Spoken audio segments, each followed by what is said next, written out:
We need to do one where you're good and smamming. I will do a show drunk every buzzin', dirty dozen, dirty, rotten rhymer.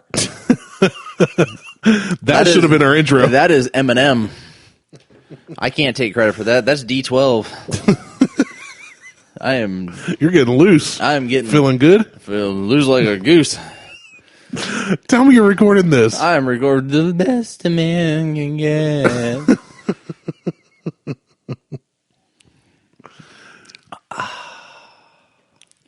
I'm drinking Virgil Kane. Robert Barron. All of it. It's a rye. Riot. Get it? It's a riot. It's a riot. Riot. You played the long con on a very short word pun. Yeah, I did.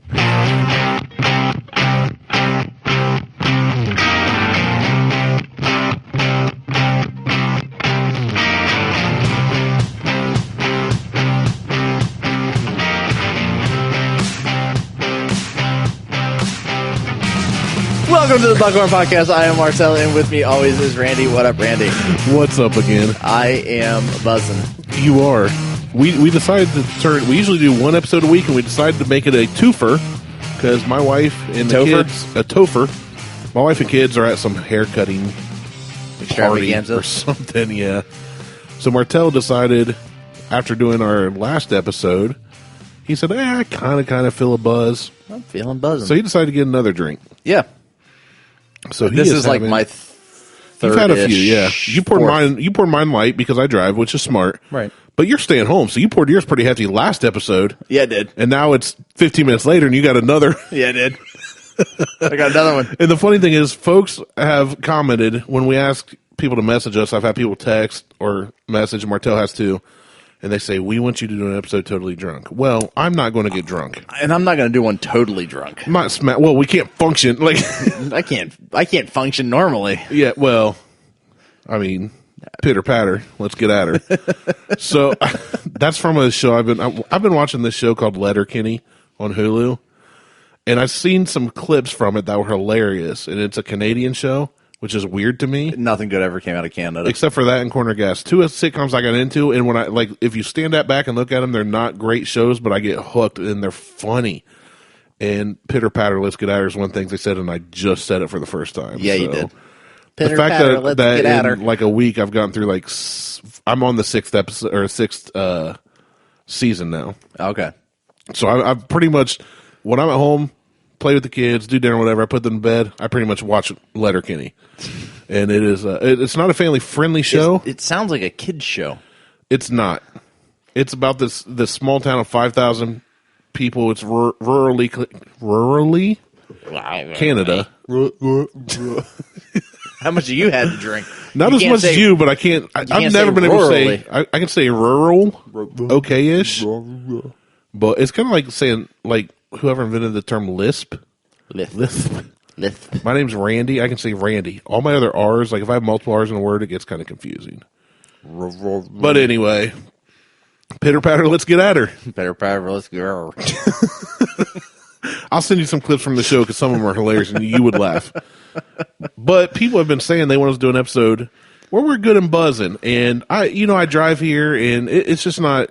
It's not what I want to do. Well, no, it's not safe. Right. I mean, that's the main thing. I'm not about that life. We're literally in one of my extra bedrooms. Yeah, so Martelle, he could drink every bit of bourbon here. I could pass out. If he drank every bit of bourbon he had, he'd die.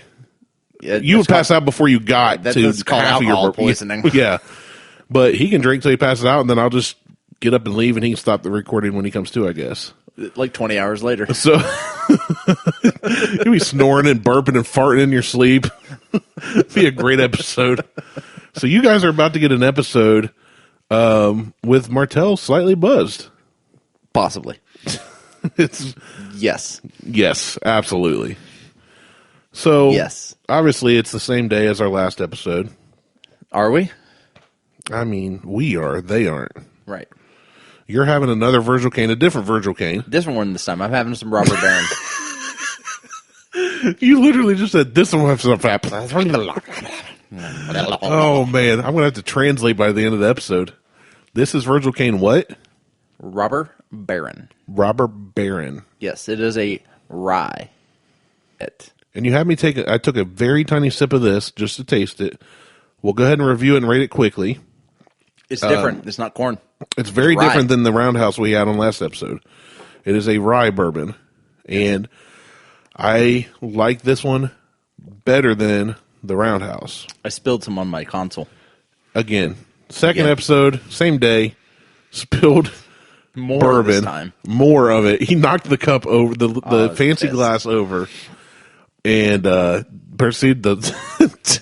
he was trying to drink it up off the table quickly. It was significantly more. It was a lot, and you were essentially huffing bourbon fumes. Yeah, because he started I wish I had my camera ready. It was hilarious. I'm in tears, crying, laughing at him. I got a few pictures. I just put one up on Facebook and on my Instagram and tagged Buckhorn in it.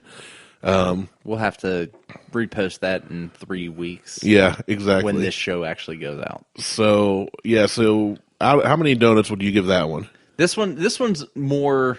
It's not a 4. It's probably closer to like a 3. Okay, it's really full step down. It's good. I mean, and it is cheaper than the Roundhouse. It is very much cheaper, and it's not limited run. It is. This is not a limited run. You can get this if you're down in the Carolinas or Georgia. You can get this pretty regularly. You can find this almost in any store. This is one of their main staples. They have the Robber Rye, or Robber Baron. Sorry, their Robber Baron Rye. Their ginger infused, and then they have another one. I know. They have another one made with real gingers. It's made with real redheads, fire real redheads, real redheads, real redheads. They take fire crotches and they grind them down into a juice, and then they put it into their bourbons. Into a juice. Yeah, no. This I did take a little bit, just a very tiny sip, just so I can get a taste. I like this one better than the Roundhouse. That shocks me. But this is sweeter. This is not corn based. It is. It's definitely sweeter. It's milder. There's no burn at all. No, there's no burn on this one. If you were to take that and throw a couple ice cubes in for somebody brand new, they could sip on that. Yeah, they could sip on this. Especially if they had water for days. Or be like Martelle and just sip on it all day. Yeah, or for a couple minutes until I get knock it over and until I knock it over and spill it again, and I have to drink it off the table. I want to give this a higher rating than the Roundhouse, but last episode anyway, you gave the Roundhouse a 4.5. Yeah, and you can give this a 4.75. No, I'm not doing that. I'm not going to be like 4.692. I'm not doing that. It kind of makes me want to go back in time. I would hate to cut that donut that way. Exactly. Can you cut that donut into 4.652? Like if somebody's like, hey, you want to split a donut with me? Sure, cut it in half. You don't say sure, cut it and cut me off 0.34 of that donut. Would you cut that into 2/3? No, I wouldn't. I would just throw it at you at that point and walk away. I'd be like, no. So here's my dilemma. Donut. My dilemma is I had a high expectation for the Virgil Kane. I gave it a 4. I thought that was very fair. Oh, yeah. And you know how stringy I am with my donuts. Well, see, so don't compare so at that point with this one, and now we're getting to bourbon reviews again. You're comparing apples to oranges. You're comparing a rye. Well, I'm comparing bourbon to bourbon, but I get what you're saying. It's too different. A rye bourbon to a corn bourbon. But when you're talking to somebody that doesn't know bourbon, which a lot of our listeners say, "Hey, I'm learning from you guys to do more reviews." I'm trying to put it in ways that people that haven't had many bourbons or haven't had the taste. So if I say this is a 4.5 and this one's only a 4, they're going to say, "Well, that one's better." So let's break it down to a whiskey. A whiskey can be done with bourbon. Or I'm sorry, not bourbon. Corn. I know. You can make whiskey with your bourbon. You can make whiskey with your bourbon. Corn, rye, and wheat. Right. So let's break it down to those three pieces. So we would essentially have 3 different categories. So you have 3 different categories for your ratings. So you can have a corn bourbon, a rye, or a wheat. Okay. Well, then I'm also putting this one at 4.5. The Roundhouse that we did last week was a corn-based bourbon. Right. This is a rye. Right. So you can't really compare the corn to the rye. That's fair. I'm just trying to... What I look at our ratings as is if somebody's listening and we give something a 2-star, it could be a rye. And then they listen to an episode and we give something a 4.5, like I did last week, and it's a corn. They're going to go after that corn because it's a better rating, but the rye may be better. How much have you had to drink? Not as much as you, but apparently enough. Obviously. I just have fat lips. Voluptuous lips. This is why people don't like my voice. It's because of the things I say, not the way it sounds. Or a combo of the two. I'm not sure. But so if we're saying that, I would say, okay, so we're here to educate. Good point. Right.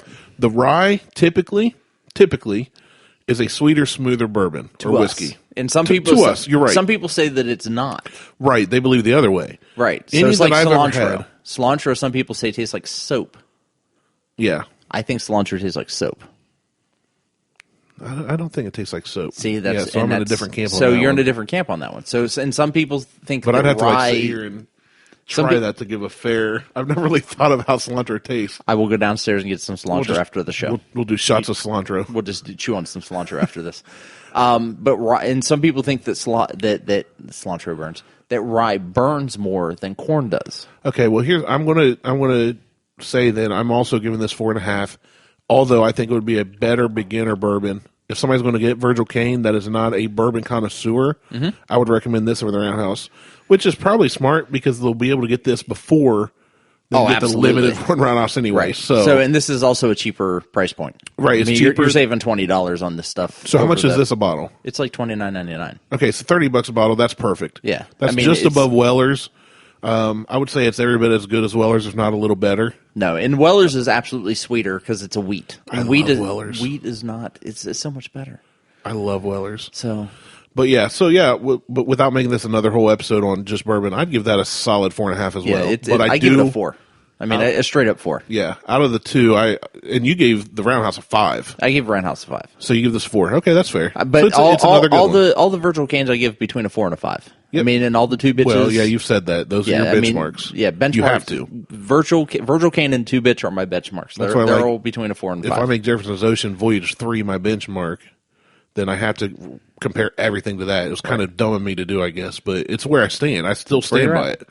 That is the best bourbon I've ever had, and I've had it, year and a half, 2 years ago, and I'm still talking about it. Right. So it's what you. It's the best you've had. Right. And it's what you remember. Right. So until something comes along better, and that holds my 5 spot. So whatever I give a 5 to has to at least match that. And what I was trying to it's it's the best you've had.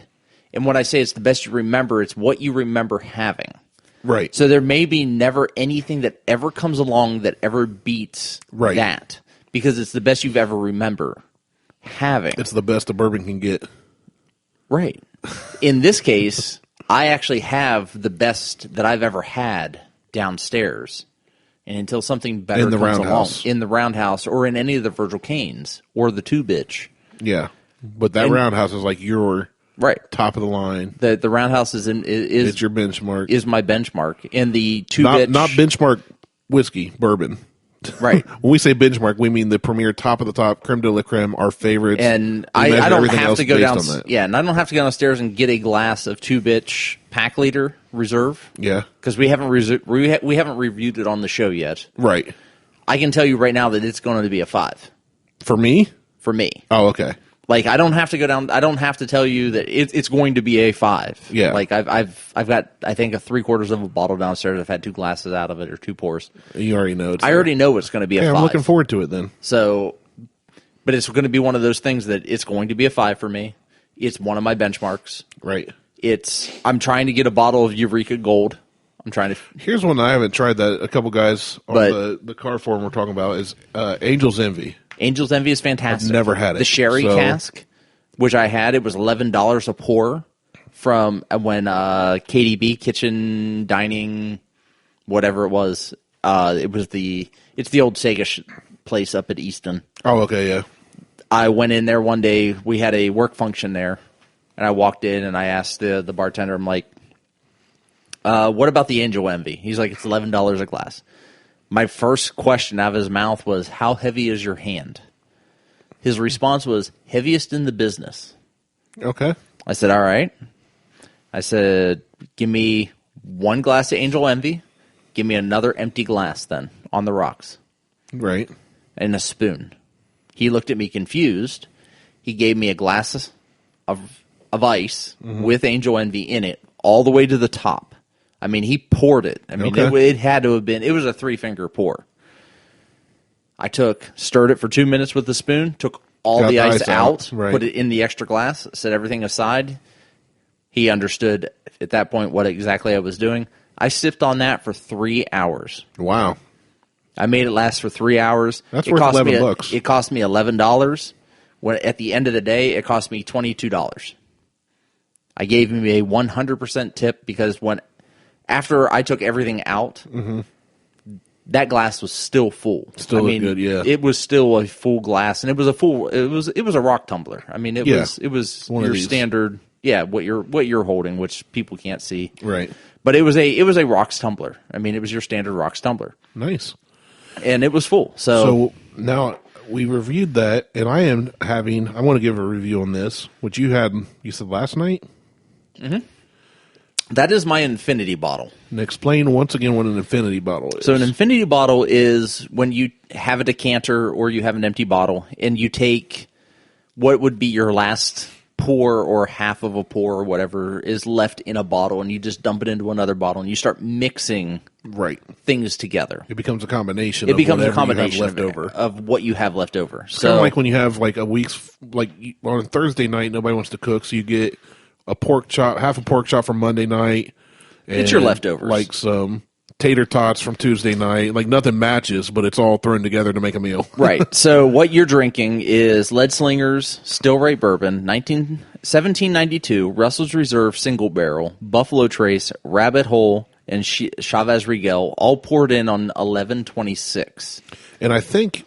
And that's all done on 11/26. Then I've added on a 1/6 when we did the Jefferson Reserve very old small batch blah blah blah. When we did that, what was left over from that I added on 1/6. So all that has been sitting and marinating together. So I think all I've had out of that list before this concoction is Buffalo Trace and the Jeffersons.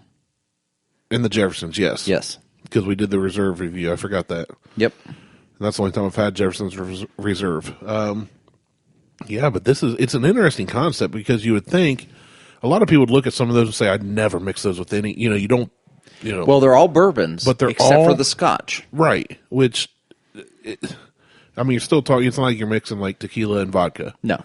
You're mixing very similar. Even with scotch, it's a dark liquor, you know what I'm saying? Mm-hmm. It's nothing crazy. No. But 1792 is one I need to try because I know if somebody that says he lives out in West Virginia between Ohio and PA, and he said everybody out there swears by it, like it's their go-to. Like they really go nuts for it. I've never had it, so maybe we need to do a review on that. But it's interesting. It's good. It's different. It's absolutely different. I couldn't tell you what the APV is on it. No, it's all mixed. But it's all mixed. It's really good. I put a little bit. It is good. I've tried it several different ways. I've tried it neat. I've tried it on the rocks, and I've tried it with a splash of water. You've got it with a splash of water because that is what I feel the best way to have that particular mix. Yeah. So that is the way I served it to you with a splash of water. It's good. It's coming around. So. And it could change, too, as it ages. Oh, absolutely. That's the thing. Well, it can change as it ages. So as it sits longer, things will just kind of change chemically-wise. That's just science. But as I add things to it, it will change. I wonder... That's the way the infinity bottle works. No, you can change the flavor based on what you add. Absolutely. Well, if you add a bunch of rye in, it's going to make it, to us, sweeter. Right. For example. Or if you add 2 rye, but 4 wheats and 4 corns, it's going to totally be a different flavor profile. Right. It's constantly changing. Obviously. And I can control the flavor profile by adding things I like versus things I don't like. Right. Which makes it my own version of what I want. Here's something that just popped in my head. Now, I used to watch the Moonshiners TV show. Mm-hmm. Big into the history of our country and the moonshine running, and just all of it. It fascinates me. I love the guys like J.B. Rader, Popcorn Sutton, and their stories, and the way that they made and the Suttons whiskey. Are still around. Yeah, absolutely. The way they made corn whiskey and all this, and the way different folks would do different infusions and do different. So I'd always watch that show and go, man, now they're going to make a brandy, or they're going to try and make this, that, or the other. Well, the one that I always thought was interesting was when what's his name, Tim, went to go legal. Well, then he wanted to make an aged bourbon because the clear corn whiskey. Let's be honest, and I've seen it on the shelf, the Tim Smith clear corn whiskey. he was talking about there. Well, he'd like to do an aged bourbon, but then he looked into it. He's like, I can't afford to let this stuff sit for 7 years. Yeah, 10 yeah. years, I mean, you have to. It has to sit at a minimum 2 years, right? To be. So decent. what he did, he called in some brilliant guys who put those charred oak chips in a barrel and kind of like electrified it or whatever, and Buffalo aged and it. So and what Buffalo Trace is on the cutting edge of doing different things. Like they've age it quicker, right? Yeah, they've done like not so much to age it quicker, but to age it different. Right, like, okay. They've done like laser aging. They've done weird. Ultraviolet aging. They've done the chip aging. They've done.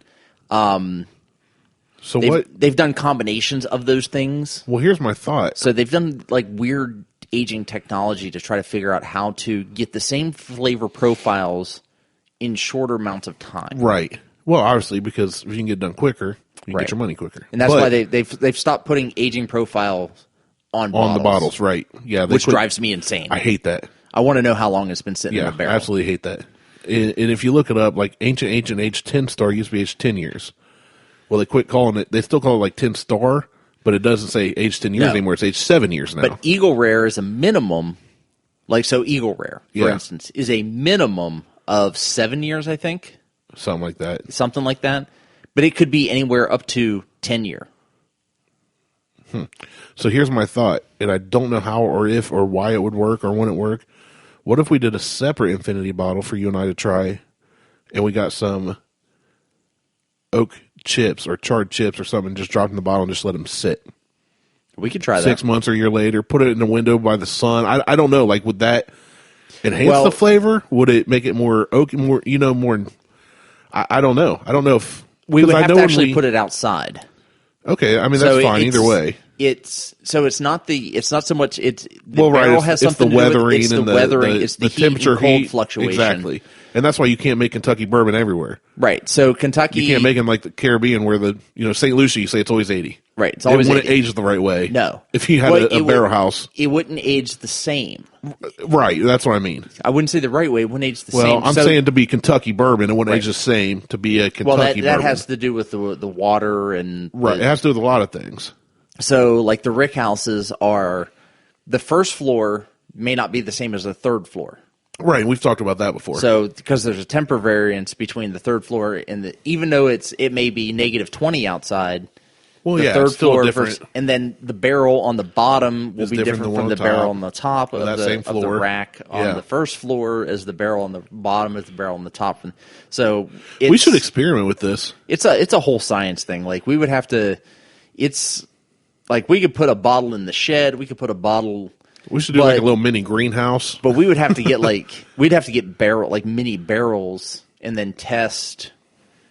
I don't even know how we do it. We'd have to get like moonshine. Right, just clear corn whiskey. Clear corn whiskey. And age it ourselves. And then age it ourselves in different barrels in different locations. And wait a couple years. And it would have to sit for years, so this show would have to be around for a while. We don't know if that's going to happen. Never mind. I thought, throw some, well, it's like when you cook, you get some like apple wood or mesquite wood to throw in the barbecue and it helps change the flavor of the meat. Smoking the meat. Just throw some of those in there and next week it'll be fine. All right, moving on. I would love for it to work that way. We just need our own rick house and lots of years. Lots of money. Hey, we'll be back in about 7 to 8 years. So thanks for listening. Thanks for listening. 7 years with our own bourbon review of our own bourbon. Oh, man. We'll have the Buckhorn bourbon review. Changing the flavor profile, though, and I was thinking back to the Moonshiner show and how he wanted to change the flavor profile of his corn whiskey. And they did, and essentially it would take like 24 hours to age it the equivalent of aging like somewhere between like 4 and 5 years or something, the way they were doing it. So I was like, well, if we can take a small bottle, now granted they're doing drums at a time and like have all this high-end equipment. Basically 44 gallons. Yeah, and they're using some high-end equipment, but I was just like, I wonder if just letting it, some wood chips soak in there would change the flavor. And as it would definitely change the flavor. That's what I'm saying. So I don't know if it'd be good. I don't know. It may suck. It may ruin the bottle, but it popped in my head. Moving on. Char the chips, throw them in, see what happens. So right now I give your current Infinity bottle a solid 3.5. It's definitely a 3. It's good, but it's not great. Nah. I'm with you. I say 3. I was trying to be generous. I'll give you a 3. That's what I want to say. It's a 3. It's a 3. It's not great. Which, honestly, though, a 3... when I say 3, though, I'm still thinking a lot of the middle shelf, the good bourbons. There's a lot of good bourbons I'd give a 3 because they're not great. Yeah, and all the stuff that I put in there, I mean, it's all solid ingredients. They're all solid stuff. You started with good stock. Yeah, so you can't have a bad bourbon, really. Well, it could be. It could be all good stuff that just turned to crap. I guess, but it'd be really hard. But they're all pretty good stuff, and it's only the still right it's good. It's not great. Yeah. Everything else I put in there was great. So the good brought everything. Step up your game. The good brought down the great. So it's kind of a lessons learned. As I add to, the still right will get worked out. Oh yeah. So you won't notice it after a while. I won't notice it after a while. So it's fine. But anyway, moving on. Moving on. The best a man can get. In the news lately, so Gillette. Yeah. Let's talk about this. And you didn't want to talk about this. It's not that I didn't want to talk about it. It's that I find it irrelevant. Well, irrelevant, and at the time this episode will release in weeks to come, it'll be even further irrelevant. Which is a fair point. I found it irrelevant then. Yeah. When Gillette released this article on January 13th, I found this article irrelevant. The video dumb and irrelevant then. Until right before we recorded, you admitted you didn't even watch through the whole commercial. Oh, no, I didn't. I purposely ignored it. As soon as it said right off the rip, is this the best a man can get, you stopped. Well, I don't use Gillette product anyway. I don't either. I don't shave. I have a beard. You don't shave. I do. Actually, I shave up here so I don't look like Fat Wolverine. Well, you just don't look like a werewolf. But it's funny. I looked this morning after our conversation last night. We were texting back and forth. I looked at my razor like, Beth bought my razor. She buys the razor blades. Maybe I use Gillette. I don't know. It's a Schick. It's like, I'm good. Right. I have Schick stuff. Yeah. So I didn't know, but I do. And I'm pretty sure that when I do use a razor, because I just use an electric trimmer and just trim everything down. Yeah. I don't actually you keep the stubble. I don't put blade to skin. And when I do put blade to skin, which the last time I actually put blade to skin was between your legs. No, my dad's funeral. Smartass. How long ago was that? That's been years ago. 2012. Wow. So you haven't shaved blade to skin in a long time. I have not put blade to skin since my dad's funeral. Like, that's the last time I put blade to skin. And I use a safety razor. Yeah.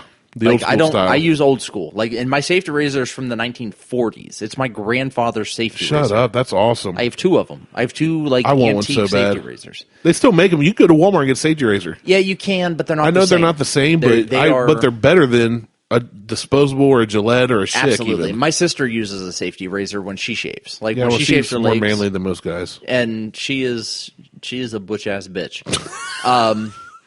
But she uses a safety razor because her and I talked about it. I'm like, do you want Grandpa's one of his old safety razors? She's like, no. She goes, I spent money on a good one. She goes, I'm like, but I have one of his old safety razors. Do you want one? And she's like, no, I'm good. So I use a safety razor. I have Schick blades. Now that I think about it, I remember on the container it says Schick. They are Schick blades.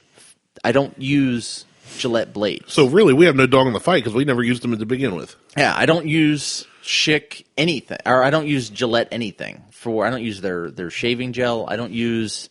Actually, when I shave, when I do actually put blade to skin, I just use soap and water.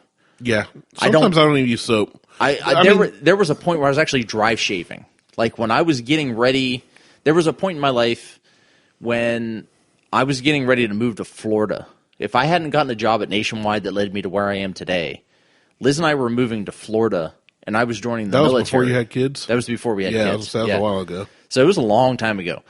That was 12, 13 years ago. That hadn't happened. If I hadn't gotten the job at Nationwide, I'd actually be living in Florida right now, and I'd be in the Army. Because I would have joined the reserve. Reserve, right. And I was prepping myself for quick shaving without you're water. Used to it. I was prepping myself. I was shaving without. See, that's funny because when I lost all the weight to join the military, I would time my showers. I didn't even time my showers because they say like at least in basic or boot camp, depending on which branch you go into, you would get so many minutes or whatever. So I would get up the same time every morning, go for a jog. I'd time my shower.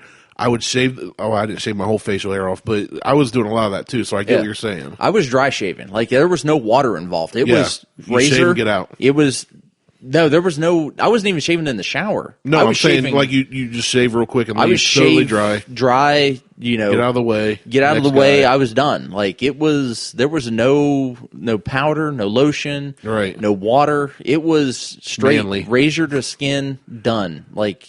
And I was used to it. Like, my face, you just build up and get used to it. I was done because I didn't want to deal with the bullshit of move, go. You don't have time to lather up. Right. You don't have time to do this in your shower. You want to be ready for it. So I was prepping myself for boot camp to be able to go in, get a shower, shave in the shower, and be done because and have, you know, a clean face and not have to deal with run back, dry shave, have have master sergeant yelling at me, have drill sergeant yelling at me, doing everything, you know, because I had one whisker on my chin. I didn't want to deal with that. So it was shave, go. But in that, Gillette has released a commercial on January 13th about toxic masculinity. Yeah. And you and I have we've gone, and I've said how irrelevant it is. Right. And my meaning in irrelevant is, it is about the 1% of people of guys that treat people like shit. Absolutely. Like, this video is irrelevant. And so, in looking at it's a lie. Absolutely. That's what you're saying. It's a lie. It's not irrelevant as in nobody's talking about. It's irrelevant as in it's not real. No, it's not real. Reality. It's not a real thing. It's got 26 million views. It's got 732,000 likes and 1.3 million dislikes. Yep, sounds about right. So that leads me to believe that there's an issue with this video. Now, in further research, they haven't lost any sales in this. No, they won't. They won't. It's an advertising scheme. Well, you don't lose sales. What you do is you change sales. So you're going to lose a lot of the guys that go, I'm not a douchebag. I'm just a normal guy, but now I'm not going to buy your crap. Right. But then you get the extremists that are the other way, go, well, now I'm buying all Gillette crap. So they don't lose any, but they don't really gain either. The market This just happened shifts. last year. What was it last year that happened? There's something I said, they won't lose any sales because they're going to lose these people and gain these people, and it just shifts. Right. The market but just they shifts. align themselves a certain way now. Before, nobody thought about Gillette. No. As far as I know, nobody went to the store and go, well, I'm not buying Gillette because or I am buying Gillette because think now they will. about the racing. Go back to the racing scene, and I'll have to find the videos. Gillette is a huge racing sponsor. Oh, yeah. They have Gillette posted across the racing girls' asses. Mm-hmm. How is that not toxic masculinity according to what they're promoting? My very favorite thing that I saw, and I shared it to one of my cousins, because she was like, I don't get the big deal. And a couple guys were like, I don't get it. And I said, like, my reply was, I just think it's dumb. I don't care either way. Absolutely. But I shared a video where a female YouTube personality or reporter something. I mean, this video had like 1 million something views too. She was basically going out there and going, you're all dumb. As a female, like, this is stupid. Gillette's wrong. And she found out that Gillette charges the pink tax. Oh, yeah. If you don't know what the pink tax is charging women more for the same product they do men. So if you look at Gillette disposable razors in the men's section, blue ones, I'm throwing out a number, I forget, but I think this just one call it $9.99 for 8 for a of them razor. were like $12.99. Yeah. For 8 throwaway razors. The women's 8 throwaway razors were pink. Same thing, same number of blades, same company, same makeup, same material, and it was like $15.99. Right. And she was like, wait a second, how are you making a commercial about this when you guys charge women more and market towards women for the same thing? Right. Like, if a woman goes, I don't care if my razor's blue, she can save money. Mm-hmm. But they don't market it that way. They put the ladies' razors in the ladies' section and charge more because, let's be honest, women use razors more than men typically. Right. And all they're doing with those razors, will not get through razors as fast. So that all they're doing with those razors is putting slightly more lotion on that. No, these were the one. No lotion, nothing. The exact same thing, just blue and pink. Holy shit! They were literally the exact same. The throwaway, the cheap of the cheap. It makes me hate this company nasty razors. Even more. Right, that's what I'm saying. They weren't even putting lotion on these ones. These were identical, side by side, Same kind of plastic, just different colored. Once said for women, one said for men. Women shave their legs. That's a lot more real estate than most guys' faces, unless you got Jabba the Hutt face, I guess. So, like me, I have a razor, a Schick one where you can pop the thing off and get new razors. Yeah. I don't think I've changed that thing out in 6 or 12 months because I literally shave like a very tiny strip above my beard once, maybe twice a week. It's like a few hairs. My wife shaves her legs and her armpits and everything, can go through razors left and right. Right. So they're going to charge them more because they know they're going to get this money from the women. They're just going to pay and pay. And then they make a commercial about how men are evil. That's why my sister uses a safety razor and just pays for the single double-edged blade. Right. So, but either way, that was the one that at first made me go, look, I don't care what anybody else says. This company's hypocritical. The end. Oh, absolutely. Once I found that out, I was like, this is a joke. Here's the video. Let's play the audio. All right, we're going to play So here's the video. Explain what's happening. So right now they showed that the best a man can get, the woman kissing the video, the guy. Is it? Then it's just people running through, freak, bullying. Let me turn this up some. Sexual harassment is taking over. Now here's the thing. Pause it real quick. Pause it. We can't laugh it off. So they're talking about sexual harassment. Some of the imagery they use in this is an old sitcom. Well, they made up a sitcom. Exactly. It's not even real. It's not real. It's a made-up sitcom where a made-up character goes to grab the butt of a made-up female character and a made-up crowd laughs. That never once happened. Not that I have seen. Right. I mean, even if you go back to like the Lucy and Desi days. It was called the show was named after the woman. Right. Most people could have named Desi Arnaz. Right. So but if somebody says something from I Love Lucy, even people that haven't seen the show know they know of I Love Lucy or something. Right.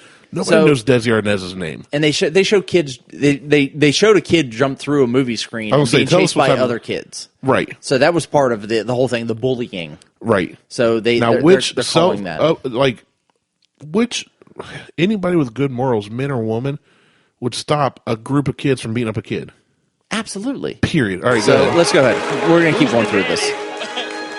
People laughing. I actually think she's trying to say. Making the same old excuses. Now that's the one where they were in the business board meeting. That's a boardroom, and he's mansplaining what she's actually trying to say. So they're insinuating she said something, and he's going, what she's trying to say is a nice way of saying no, she's dumb because she's a woman. Right. Here's the funny thing about that one. I've been in meetings. I've been in meetings. I've never seen that happen. Never. Ever. And why is she the only one in that whole boardroom? Because most corporations in America today are very well aware that they want women, and even they try to find women in other what people call minority races on their board. They want representation.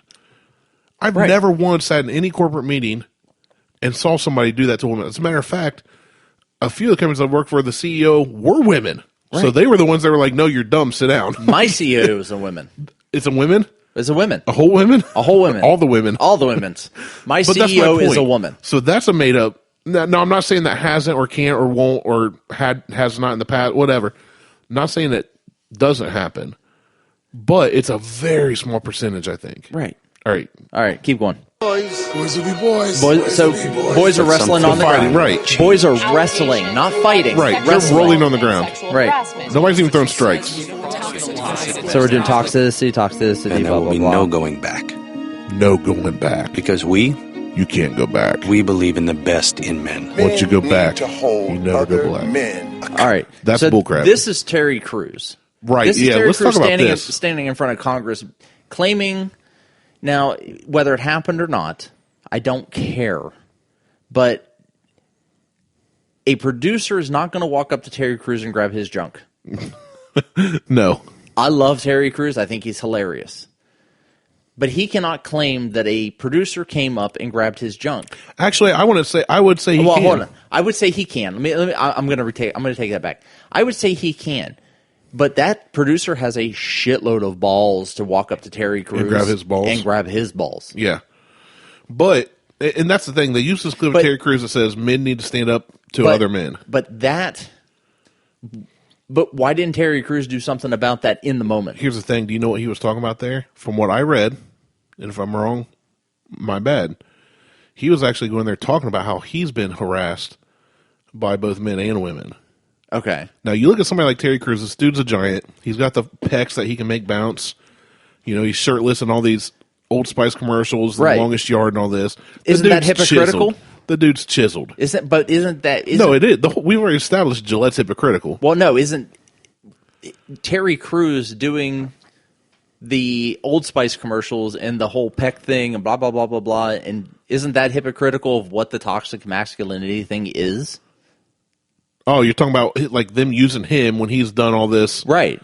Really masculine stuff. That could be, but Gillette's hypocritical. But the thing is, he was basically going, look, harassment needs to stop. Right? Right. He was talking about himself as a man getting harassed, and then they used just a small snippet where he says men need to stand up to other men. For their own agenda. So, right, exactly. Right. So they took what they wanted of what Terry Crews said and said, oh, this works for us, and it's somebody that's well-known. Yep. Because here's the thing. I don't think they could have gotten any other well-known male celebrity to do what they wanted to do. Now, they just pulled that from C-SPAN anyway, right, which is public access. There are male celebrities I think would stand up and say, yeah, you know, there's a lot of wrong in this world, but not to the extreme that Gillette took it. No. Gillette went off the deep end. They took a full running head start and then dove off this cliff. Like, it could have been like, hey, guys. They dove off a 1,500-foot don't be a D-bag. cliff. You know? If they would have came out and showed, hey, here's how to be a good father, and you got a thing playing with your kid at the park. Yep. You got a guy which there was another video I saw from 1980s Gillette commercial. All it was men playing with their kids, men coming home from work, helping mom in the kitchen. And I'm like, how did this company change in so many years from going, hey, here's what a man should be. This is the best a man can get. Right. Be a good provider. Which be is a where good protector. That be came a good from. role model, blah, blah, blah. And now they're saying all men suck. All men need to do better than they're doing now. Right. As for you, you got 2 daughters here and a wife. I come in, the first thing I notice is you're downstairs with your family working together. Yeah. Your daughters are working on tap dancing. You guys are working in the basement. Your girls come up. One wants to watch TV. She says, Kaine, I know you're grounded. The other one can. You're doing your job as a father. Right. You love your girls. They love you. They weren't mad at you. No. And Gillette's sitting here going, you need to do better. I have to do better as a man and a father. Do your daughters fight? Absolutely. I know they do. They've done it in front of me. Absolutely, they fight. Gillette says that makes you a bad father because you don't stop it. Kiss Which my you ass. do. I mean, if they got crazy, I know you would. You wouldn't let them stab each other. Everything up to that, maybe. I might. Depending. Depends on who's stabbing who. Uh-oh, Martelle's got a favorite.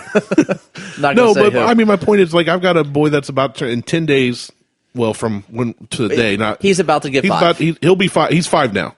And when this airs, he's 5. And I've got one that is currently 4 months old. They're going to fight like cats and dogs. Yeah, they are. Because my brother and I were they're almost the same age gap. My brother and I are a little bit closer in age than these two. And, dude, we had knockdown dragouts when mom and dad weren't home. And we got disciplined. Uh-huh. My dad showed us what it was to be a man. My dad showed us how to handle being upset at your spouse in both a manly way and the home we grew up in, a Christian way. When we got in a fight, my dad would lay it to us straight. You know, it wasn't beat around the bush. It wasn't, oh, boys will be boys and let us stab each other. But it also wasn't, hey, you guys can't ever be mad at each other. You can't even roll around on the ground wrestling. So my brother-in-law's perfect examples. When he was a Marine stationed on Lejeune, he was a mortarman instructor, right? He'd already done a few tours, had 2 boys getting older, then they had their daughter. As the boys were growing up, one year they got boxing gloves for Christmas from their Uncle Pete, also a Marine. So it got to the point where every time they'd start fighting and one would swing on the other, he'd say, go get the gloves. They'd say no, he'd make them get the gloves, and he'd say, okay, Dawson, hit Aiden. And Dawson wouldn't want to. No, I don't want to now. Nope, hit him. You wanted to hit him. So he kind of tap, and then Aiden, your turn, hit Dawson. And he'd show him that in that, tell them to hit each other, they realize quickly, we don't want to hit each other. Right. So why did you let so he's teaching them, okay, you want to fight? Let's fight. And once they got the gloves on, they realized we don't want to fight. There are ways to teach your kids. You don't have to say every man is bad. No fights ever happen. There are other ways to teach your kids. Well, let's get through the rest of this. Oh yeah, I forgot we're this video. This So 2-minute here we commercial. go. Smile, sweetie. Come on. So To That say right the there, right thing. that pissed me off. To act smile, the sweetie. right Smile, way. sweetie, pissed me off. Not cool. So Some they're doing already- this whole thing where it's like It's wolf whistling or wolf howling or whatever they call it cat calling, whatever. That's it. Yeah. So smile, sweetie, or hey, baby. Now here's the thing, cat calling. I have never done that once in my life. Have you worked in construction? No, I have. But that's So I get no, but let me tell you. To construction. To be fair, new construction. I was a commercial electrician for only about 6 months in that role. We had a insulator that came in to insulate the HVAC pipes, smoking hot. According to everybody, I wasn't there the day she was there, but the way everybody talked about it, like, yeah, she's really hot, but that was about the extent of it. Nobody said I wanted to do anything else to her. Nobody whistled to her. Yeah. So I heard about this girl. But that's about a month later. That's all like Looney Tunes. Right. Well, a month Warner later, she Brothers comes stuff. in while I am there. We're still working on the same building. You know, it's a huge build. And she walks in. Everybody says, hey, how you doing? Yeah, blah, blah, blah. Once she leaves, they said, oh, man, she's really hot. That was the extent of it. Nobody said nothing to her. While she's there. They controlled themselves. And these were guys that were like single, older men, divorced, whatever. They'd talk nasty all the time. They'd cuss up a storm. When she was around, they were very polite. Yeah. And I'm just like, I don't think Gillette catches that. The people that made this commercial and the people that greenlit this commercial have never worked in that environment. Well, they're they're not even calling out construction. This is a guy who's coming out of basically a Starbucks. Well, and that's what upset me, and that's what I guess I should have alluded to. Saying something like "smile, sweetie." Okay, it's kind of derogatory-ish. I say that to my kids, right? But if you see somebody bummed in a family photo, especially if it's somebody I know, love, respect, whatever, if I see him, it's kind of, hey, smile, it's okay. Yeah. Hey, what's wrong? Hey, buck up. Right. You know what I'm saying? saying? All right, let's keep Cheer going. up. And All right, so we got some bullies chasing a kid. and small. I am strong. Guy with the daughter. Oh, the kids that were wrestling in the background. Is not enough. Yeah. In the backyard. Bullies. Kid Because getting the bullied. boys watching today will be the men of tomorrow. All right, so this is it finishes with, it's only a challenge. I don't know, I missed it. I'm not going back for it. No, they're basically saying be better. They're saying be better. It ends the commercial with the kid who was being chased by the bullies, an adult stopping the bullies, the kids who were fighting in the backyard, which I wouldn't consider them fighting. They were They were commercial fighting. Commercial fighting. They weren't fighting. They were wrestling. They were rolling around in the backyard where they were like, "Oh, boys will be boys." That's not fighting. No. That is. Yes, you stop them from doing what they're doing to have a talk with them, but they were not fighting. No. And one adult went over to stop them. He said, we don't treat each other this way. We don't treat it, which is right. I was like, You don't throw your friend down on the ground and do a ground and pound on him. Right. Which is where this could have leaded to, but that's not leaded to. You're buzzing good. I am. Which is where this could have led to. Yeah, it could. But at the same time, my 5-year-old gets with his two cousins. And they wrestle. Drew's boys, who are turning 12. So one's 11, one's 10. They're both wrestlers. They both just took first in this tournament yesterday, right? Very good wrestlers in their weight class. Mm-hmm. Huck sees them and goes, do you want to wrestle? And he goes after him. And they are gentle on him because right now he's 4. Right. Inexperienced. They're both very good. Even at the state level, they're some of the top wrestlers in their weight class. Okay? They go at it. We let them go at it. It's never ending a fight. This is almost every Sunday. I won't be there tonight, but Beth's taking our kids over, going to her parents' house, where we usually all gather for Sunday dinner. Mm-hmm. All the kids are there. At some point, they all wrestle. Right. Not once has my boy gotten a fight with his cousins. Not one single time has it. Sometimes somebody gets hurt. Somebody's head will bonk the edge of a cabinet or something, and that's okay, time to calm down, and it's done. And wrestling is fine. Like, my girls wrestle. I wrestle with my girls so that they know what the physical activity of wrestling is supposed to be. Yeah. Like, that should happen. Like, well, I agree with boy that. or girl, that shit should know, happen. so they're not surprised if they get attacked. Right. But an all-out fight, when fists start throwing or something along those lines, or that's worse, when, yeah. or choking. And I don't know of any man or woman that I know personally that would not step in that situation. Exactly. Period. But it's ridiculous to put it out that everybody. Right, and that's what goes, this commercial boys will is. be girls, boys will be boys, let it happen. Well, boys might be girls, it's 2019. Well, yes. I meant boys will be boys, let it go on. But that's what this Until commercial a kid insinuates, dies. that Exactly. basically there's 20 men standing in a backyard going, boys will be boys. And it's a commercial made by a company that charges women more for the same product they do men. And, like you said, they slap their logos all over scantily clad women, all over just a sport wearing skin-tight bodysuits. Predominantly men. Right. You know, in a culture, most NASCAR fans are more of the rough and tumble, gruff lifestyle. Right. So here's but the next they take thing. advantage of it. So here's the next thing. Barbasol. The World War II commercial. It's a World War II based commercial on. It's from a shaving company. It's same demographic. It is shaving cream as opposed to Gillette, which is shaving cream and blades and everything else. So their commercial is based around World War II. But this commercial has come back up because, and I say come up because this commercial was recorded in 2014. Right, 5 years ago now. 5 years ago now, and now they're bringing this commercial up just like they're bringing up people who made references 10 years ago and they're losing their careers over shit they said 10 years ago. But they're bringing this commercial up now because of the Gillette commercial. And this commercial is around, your grandfather and doing World War II stuff. So let's have a listen to this and comment. So it starts off Germany, France, 1944. Oh, hey, buddy. It's your great-granddad here. In case you haven't noticed, I'm kind of busy fighting for your freedom in this little thing called the Second World War. But now, you're using that freedom to hurl insults at celebrities on Twitter? Listen, hashtag. You're not going to fight like a man. That's my favorite part. I know. Listen, hashtag. Excuse me. He throws a grenade. Right. A grenade lands next to him and says, excuse me, so I can throw this back. Stop LOLing everything. That commercial. It's just funny to me. It's funny and hits everything on the head. Just right. That's it's saying, quit being such a pansy and staying inside and not doing anything. Right. But I don't know. My biggest thing. Here's my biggest thing about it. The whole premise around this Gillette commercial is ridiculous to me. It is. So it is absolutely 100%. Here's why I want to talk about Gillette, and you didn't.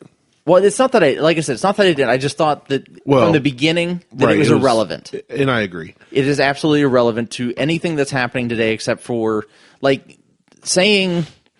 In my mind, saying that there is this toxic masculinity is like a 1 to 5%. As there's an extreme feminist, right? 1 to 5%, right? There's extremists in every facet of life. They are so far right and left that it is irrelevant. That it shouldn't even be mainstream, and it shouldn't be. It shouldn't be on the news. It shouldn't be on the TV, and it shouldn't be part of anything.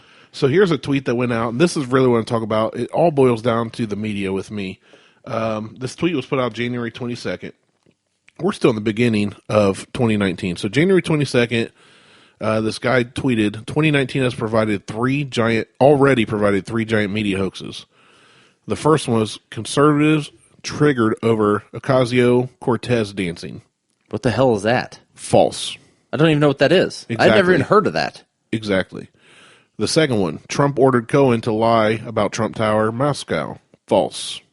The third one, we kind of talked about in person, but not on here, and I don't have time because I just realized I was supposed to be at the place around the time I told you I was supposed to leave. Oh, okay. So I'm going to wrap up quick. But the MAGA kids provoked confrontation with Native America and racially abused him. False.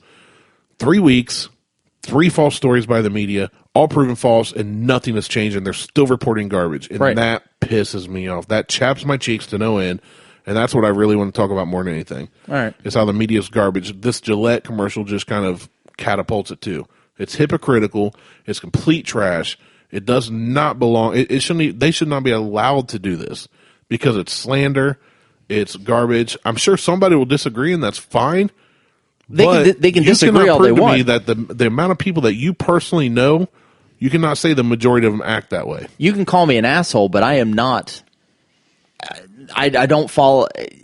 I do. I personally, I don't feel that I fall under this toxic masculinity. Your husband and a thing. father of 2 girls, right? You don't want that stuff happening to your wife or your 2 girls. No, hell no.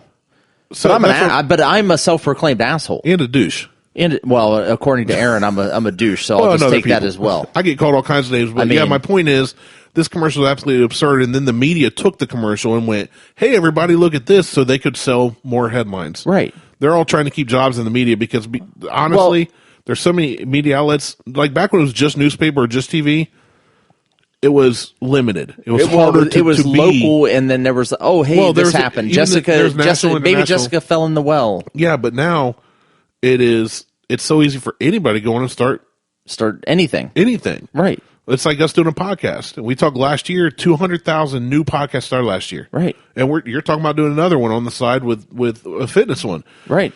Anybody can get on and start stuff nowadays. So now they're all reporting about this, and everybody's throwing this Gillette ad and this MAGA versus the Native American thing. It's all a bunch of garbage.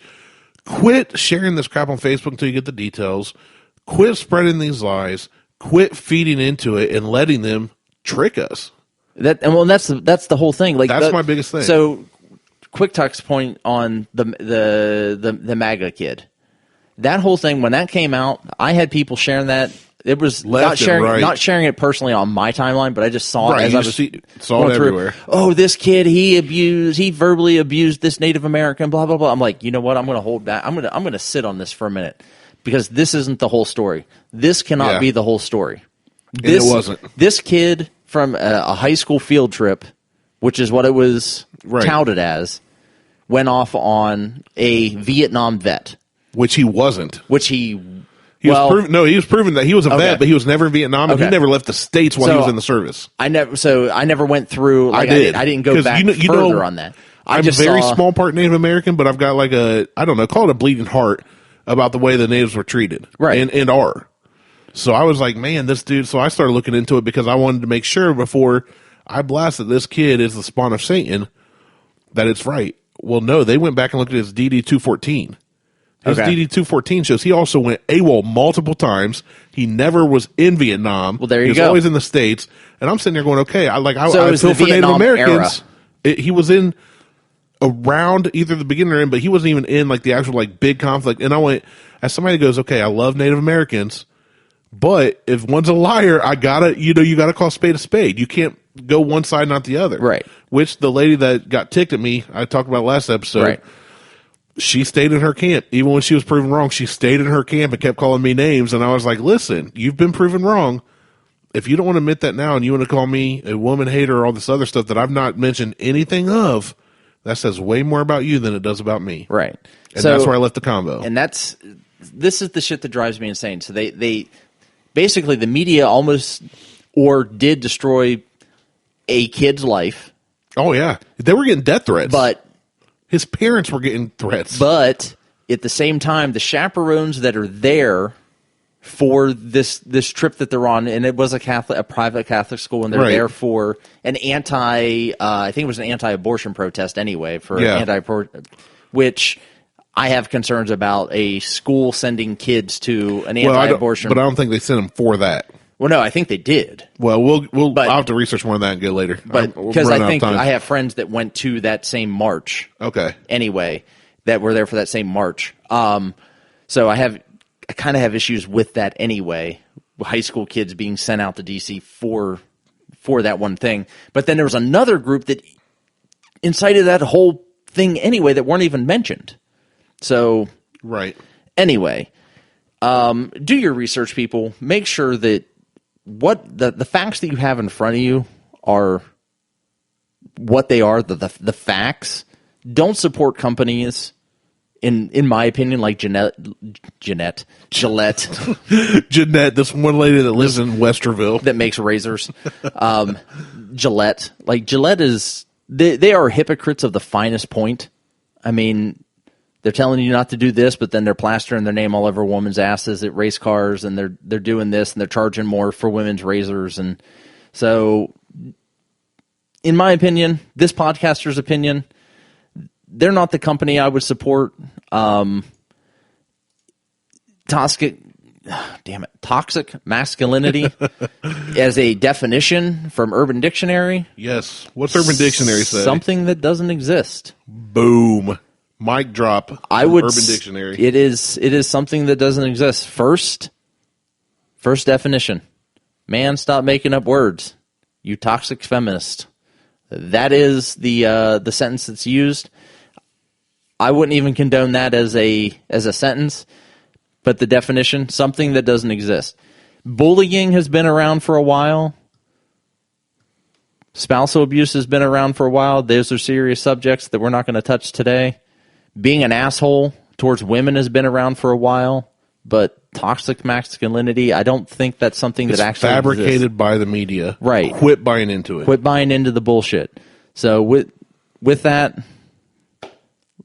like, share, subscribe. Check us out on Facebook and Instagram. Share with your friends and family. Send us some feedback. Send us feedback. Be prepared for more of this. I mean, I think this is the route that's kind of where we're going. That Randy and I are going to start taking. We're going to start hitting up Booze more of and these. news. Booze and there you go. Booze and news.